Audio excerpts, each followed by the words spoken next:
आपल्या राज्यातली सगळ्यात लोकप्रिय योजना कोणती आहे तर ती विधानसभेच्या तोंडावरती जाहीर झालेली लाडकी बहीण योजना। या योजनेचे लाभार्थी जसे घराघरात पाहायला मिळतात तसंच या योजनेचं श्रेय घेणारे सुद्धा अगदी पक्षात पाहायला मिळतात। असंच काहीचं सध्याचं महाराष्ट्रातलं चित्र आहे। कारण लाडकी बहीण योजनेच्या श्रेयवादामध्ये एक प्रकारे पंकजा मुंडेंनी सुद्धा आता उडी घेतल्याचं चित्र पाहायला मिळालं। पंकजा मुंडे एका प्रचार सभेमध्ये बोलत होत्या आणि त्याच वेळेला लाडकी बहीण योजनेच्या श्रेयवादामध्ये त्यांनी सुद्धा एंट्री केल्याचं चित्र दिसलं। मध्य प्रदेशातील लाडकी बहीण योजनेनंतर राज्यातही लाडक्या बहीण योजनेची संकल्पना आपण मांडली असं वक्तव्य करत पंकजा मुंडेंनी एक प्रकारे नवीन वादात उडी घेतली आहे। बीडमधल्या पालवडमध्ये पार पडलेल्या प्रचार सभेत त्या बोलत होत्या। दरम्यान नुकत्याच पालघरच्या प्रचार सभेत देवेंद्र फडणवीस आणि एकनाथ शिंदे या दोन नेत्यांमध्ये लाडकीच्या श्रेयवादावरनं कलगीतुरा रंगलेला पाहायला मिळाला। विधानसभेच्या निवडणुकीत लाडकी बहीण योजनेनं महायुतीला मोठा हात दिल्याची चर्चा आहे। त्यामुळे येत्या निवडणुकांमध्येही लाडकीचं श्रेय आणि त्याचा फायदा पदरात पाडून घेण्यासाठी मोठी चढाओढ पाहायला मिळते।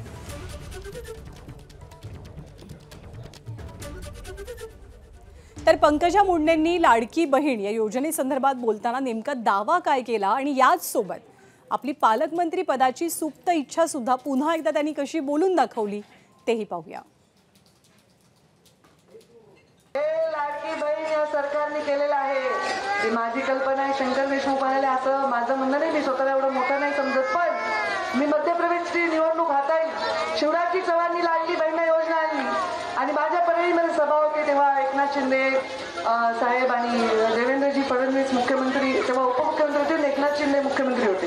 तर मी त्या सभेमध्ये म्हणले की शिंदे साहेब आणि फडणवीस साहेब लाडली बहिणासारखी लाडकी बहिणाला आपलं सरकार 100% उगा बोला फुलाची गाठ पडली, मी काही केलं नाही पण खरं झालं का आमचं ते ना देशात आहे, राज्यात आहे। आता तुम्ही म्हणता सरकार तुमचंच आहे, पण मग मी म्हणलं ना स्त्री पाहिजे ना।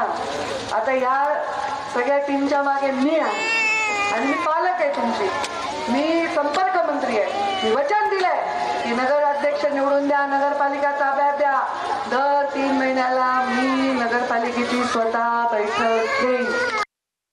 आणि याच लाडकी बहीण योजनेसंदर्भात काहीच दिवसांपूर्वी राज्याचे मुख्यमंत्री देवेंद्र फडणवीस आणि उपमुख्यमंत्री एकनाथ शिंदे या दोघांनी सुद्धा कशी वेगवेगळी विधानं केलेली होती श्रेयवादासंदर्भातली ती सुद्धा पाहूया।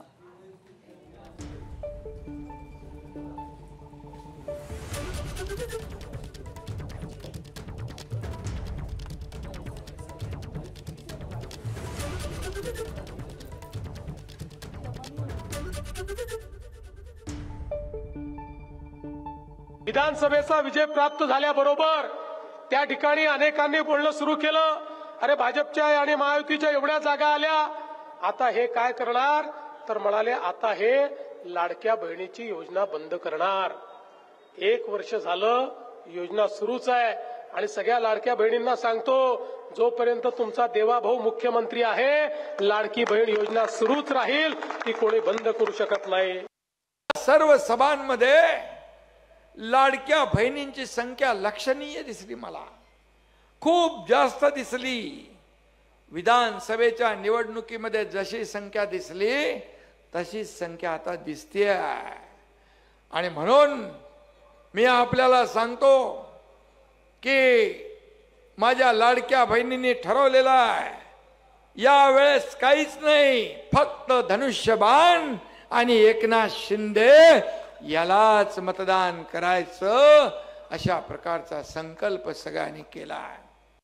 आमच्या महिला थोड्या का होईना एक स्वयंपूर्ण होऊ पाहताय, एक चांगल्या पद्धतीने पुढे येऊ पाहताय, हे काम आम्ही लोकांनी केलं।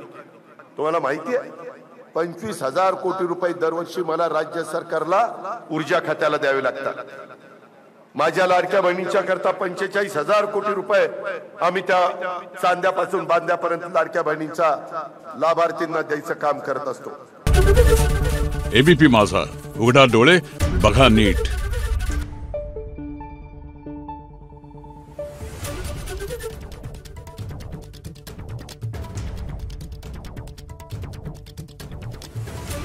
you.